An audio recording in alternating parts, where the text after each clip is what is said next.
Another ranked team showed up to Assembly Hall on Thursday, and the Hoosiers showed out yet again. You are Locked On Hoosiers, your daily podcast on the Indiana Hoosiers. Part of the Locked On Podcast Network. Your team every day.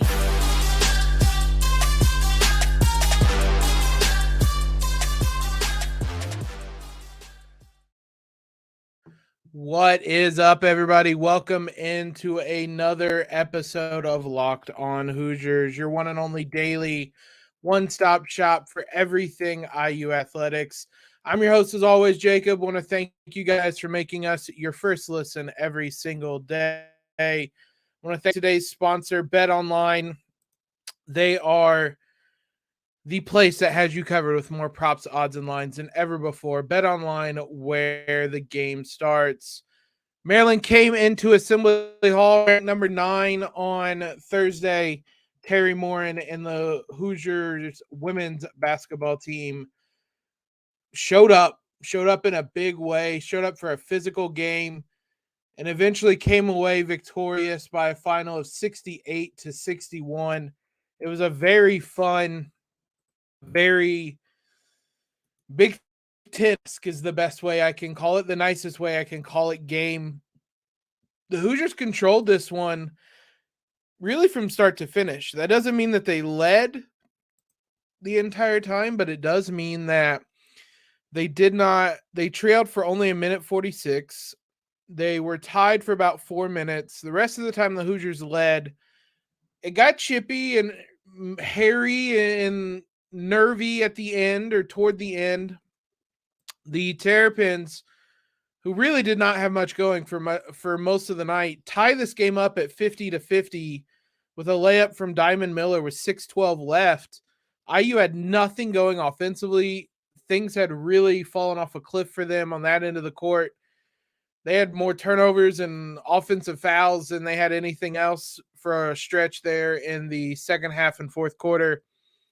But when they absolutely needed it, they showed up. They rip off a 9-0 run.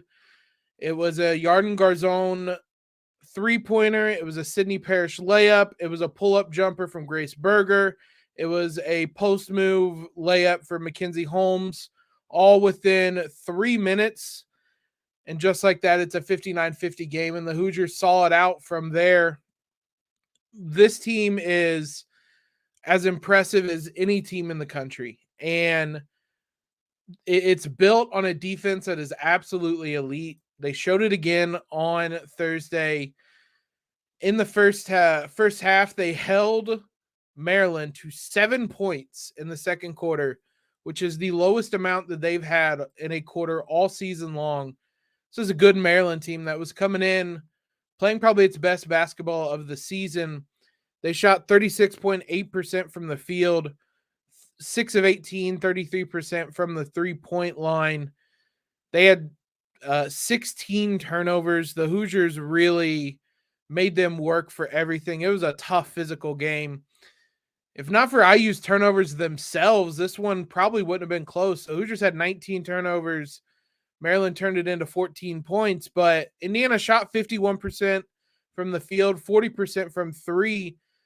They just kept giving Maryland extra chances. They shot 8 more shots than the Hoosiers did. Otherwise, this one is not close. IU had the chance to pull away a couple times in this one. They led by 8 for a long time late in the second quarter. They had multiple possessions to move it up to a double-digit lead, start to really put their foot on the throat going into halftime. They had held Maryland scoreless for about 5 minutes, but credit to Maryland. I mean, I don't want this to seem like it was Indiana's shortcomings. Maryland's really good too, and their defense turned it up in the second half, got them back in the game. They did it in the first quarter in a stretch where they went on a run, and it felt like they could take things up to the next level. I think it was 17-12, 17-10. Indiana had all the momentum, and Maryland responds with a run. And then we mentioned the second half. It happened in the third quarter with turnovers that allowed Maryland to get back into the game. But for Indiana to control the game, to win the game, and still have room for improvement shows just how good this Hoosier team can be. But was this a physical game? When I say it was a Big Ten-esque game, that's a physical beating both these teams took. IU did a great job in the first half of limiting Diamond Miller from really even getting shots up. She had 3 points on 4 shots, 3 turnovers, was very clearly frustrated. Now, she responded in the second half with 16 points on 4 of 9 shooting. She very much answered the bell in the second half, but this was a tough physical game. That's how Indiana likes to play these games. They absolutely want these physical games, and they want to make things a little bit ugly on the defensive end. They have a great defense that they show game in and game out, and that's what they want these games to turn into. That's what it was on Thursday, and they looked right at home. Maryland's defense improved in the second half, and it turned into just a knockdown, drag out fight a little bit in the second half. It wasn't pretty basketball necessarily, but it was effective basketball for the Hoosiers, who did enough and had enough timely shots and timely baskets and timely stops. Dominated this one in the paint, 32-18 advantage in the paint. That's how another way Indiana is going to win these games, is dominating the paint behind Mackenzie Holmes and everyone that gets into the lane. They only scored 0.986 points per possession, but held Maryland to 0.824. So this defense, when things are humming, when Indiana's healthy, is as good as any defense in the country, and they're going to be able to stack up against anybody, just about anybody, with how good they were playing on Thursday. Let's talk about some individuals. Big game, Sydney Parrish showed up again. Talk about her, Mackenzie Holmes, some of the other standouts from the contest. We mentioned BetOnline is a sponsor of today's episode. BetOnline is your number one source for sports betting info, stats, news, and analysis. Get the latest odds and trends for every professional and amateur league out there, from pro football to college basketball, NBA to soccer, everything in between. They've got all you need over at betonline.net. Always the fastest and easiest way to get your betting info. Hedge against your happiness. Go bet on Wisconsin on Saturday. If IU wins, you're happy. If Wisconsin wins, you at least made some money. That's what I'd recommend with the Hoosiers right now. It's probably what I'm going to do. Head to the website today or use your mobile device to learn more. Bet online, where the game starts. Sydney Parrish, man, what a player she is. We'll talk about her in a minute. First, though, thanks for making Locked On Hoosiers your first listen every single day. Make sure to check out the brand new podcast, Locked On College Basketball. Everything you need to know about college basketball in one place, plus hear from big name experts, insiders, coaches, and players. Locked On College Basketball, available on YouTube and wherever you get podcasts. It happened in the UNC game. That one came with Grace Berger out. Indiana needed somebody to step up. Tonight, Grace Berger was there, but they still got Sydney Parrish to step up in a big way. We got to come up with a nickname for her. Big Game Sid. That's not a good one, but it needs to be something, because she is clutch. 18 points on the night, led the Hoosiers in scoring. Only Diamond Miller had more. 7 of 13 from the field, 3 of 7 from 3, 4 rebounds, 3 steals, a block. Nobody loves playing with more energy and intensity than Sydney Parrish does. I continue to say this. I want to continue to say it because it amazes me what type of player she is. I think a fair amount of us kind of pigeonholed her into being this shooter and floor spacer that Indiana needed, which she is. She is that, but she is a lot more than that too. And she does a lot of things for the Hoosiers that, I mean, she fits this system absolutely perfectly. So she was incredible on Thursday. Did a lot of her scoring in the first half, had 13 points, 5 of 7 shooting, 3 of 5 from 3 in that first half.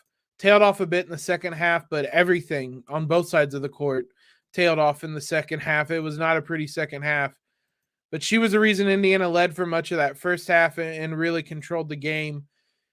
She was she's earned that starting spot. When Grace came back, it was Sarah Scalia that went to the bench, not Sydney. I don't think that's going to change the rest of the season, barring something drastic happening. This starting five makes a lot of sense, and Sydney Parrish is absolutely one of the five best Hoosiers out there. She's probably one of the three best. After Grace and Mackenzie, there's a good argument that Sydney Parrish is the next best Hoosier. She played that way on Thursday, but Mackenzie obviously more than held her own. Another double-double. I think it's her fourth straight double-double. 15 points, 10 rebounds, 7 of 10 shooting. Had a couple of assists, a block, played 37 minutes, stayed entirely out of foul trouble. She was the one that had some big shots in the second half, 3 of 3 from the field, 4 rebounds, 7 points. She capped off that 9-0 run. Maryland really sold out to keep her from getting post touches. They doubled her a lot when she got the ball in the post. There were a few opportunities she had to have kind of one-on-one and the chance to make a post move.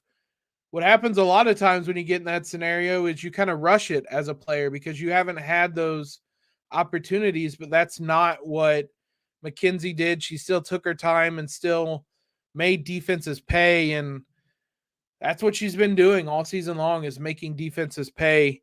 15 points isn't a lot, isn't the 20 points she'd been averaging, but when it's 15 of 68 points, it's still a good chunk of the scoring that the Hoosiers had on the night. So she was incredible. Statistically, Grace Berger is going to have better games than she had on Thursday. Obviously, this is just her second game back. 11 points on 3 of 9 shooting, 8 assists though, 4 rebounds, 3 turnovers, 4 steals.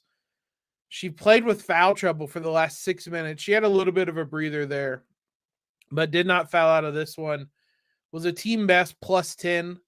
Her and Garzon both were plus 10. Look, the Hoosiers don't win this game without Grace. The stats don't bear out how important she is to this team. She gets things settled down. She brings kind of a calmness. She slots everybody in their right positions, or right roles, I guess I should say. Chloe Moore McNeil was fantastic, and she does so well as kind of playing off Grace Berger as a secondary playmaker. Defensively, she's not on some of the toughest assignments, so she's able to make plays defensively. She had 4 steals in this one, her and Grace both, but Grace still is capable of making the big shot. She had a pull-up jumper in that 9-0 run that really kind of determined this game in the fourth quarter. I could watch her make mid-range shots for the rest of my life, and it would be a very, very good life.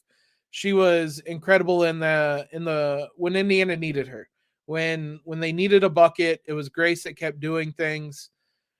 She's still kind of shaking off the rust a little bit, but this is why you wanted her back on Sunday against Northwestern, to really shake that off, so that this wasn't her first game in 2-3 months, whatever it had been, because there's still things she's working on, but she was up to the task, and Indiana needed her on Thursday.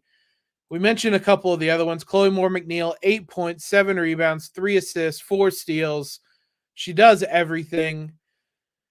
She's a elite role player. She is a glue guy, a glue girl, I guess. When she's in this role with Grace healthy, she is absolutely fantastic. Garzon, 11 points, 4 of 6 shooting, 6 rebounds, 5 turnovers still, but 2 assists. Stayed out of foul trouble, 34 minutes, and was a plus 10. Teri Moren didn't go to the bench a ton. Sarah Scalia played 21 minutes, but only took 4 shots. Bargesser played 8 minutes and Meister 3. I believe both those were in the first half. Bargesser played a minute in the second half. Scalia played 9. And other than that, IU absolutely rode its starting 5 in this one. And that's kind of what you do in these games. That starting 5 was playing so well, aside from some foul trouble.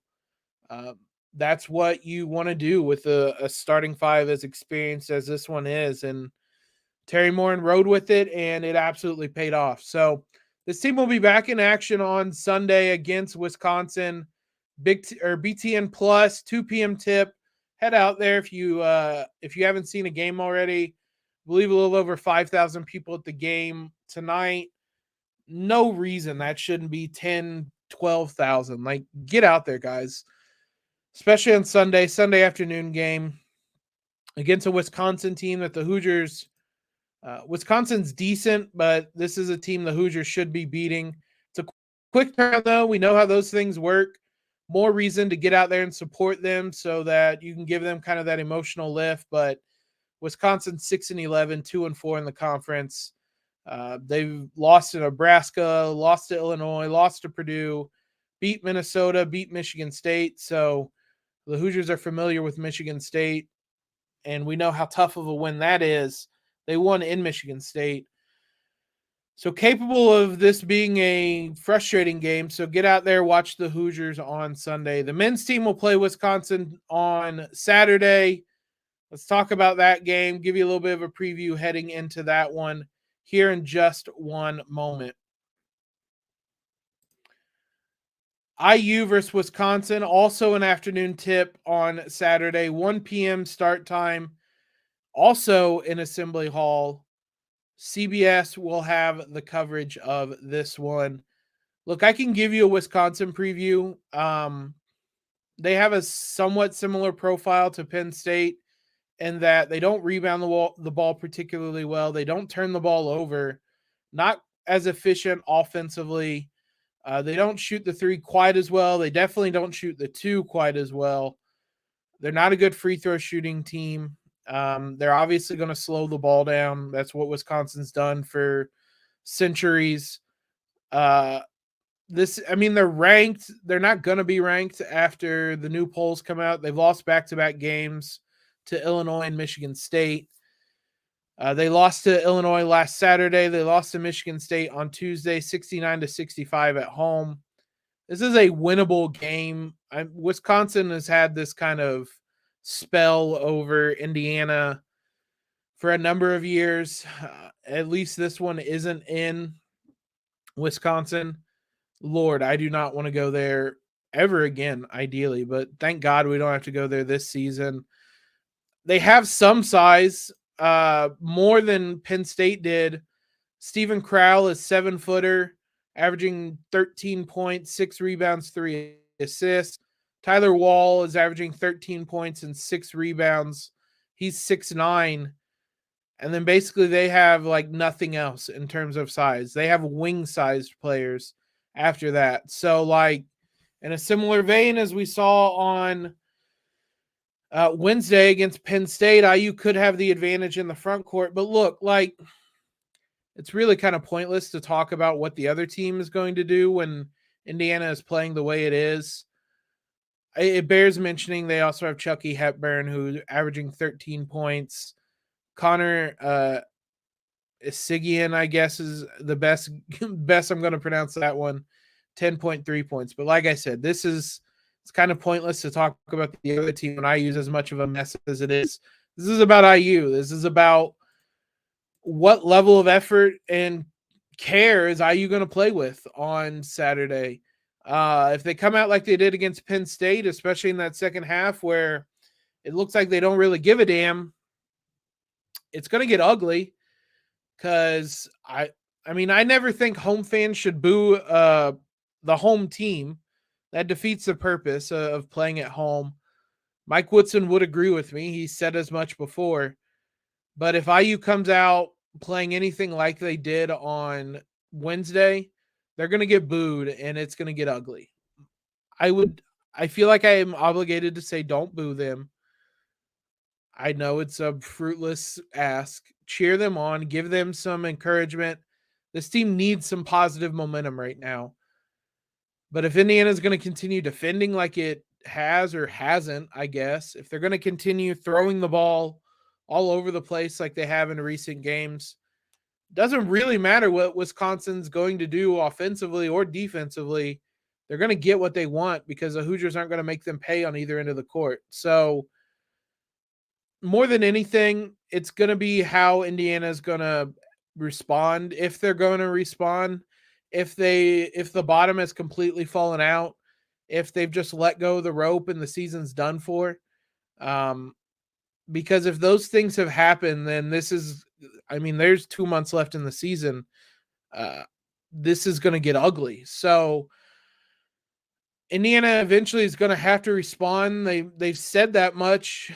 Post game, Trey Galloway said that much. There's still time to fix this, but it has to start now. It should have started on Wednesday, but it has to start right now. So we will see if there is a response against Wisconsin. It'd be a nice way to try to bounce back before you head to Illinois next week. There is a bit of a break here, so get a win against Wisconsin. Take some time to regroup mentally and get some things right, and then move forward. But hopefully it's a weekend sweep of the Badgers for the men's and women's team. Thanks again, guys, for making Locked On Hoosiers your first listen every day. We'll be back with you Monday to recap both the men's and women's game. Look, if the men's lose on Saturday, we're not leading off with them. We're talking the women's team. This is a great women's team that deserves the coverage. We're absolutely leading off with the women's team. For your second listen, check out our brand new podcast, Locked On College Basketball. Experts Isaac Shade and Andy Patton bring you everything you need to know on and off the court. Plus, hear from big name experts, coaches, and players throughout the basketball landscape. Locked On College Basketball, available on YouTube and wherever you get podcasts. Follow us on Twitter if you have not already. Subscribe wherever you're listening to us at. Subscribe on YouTube. This was a live show.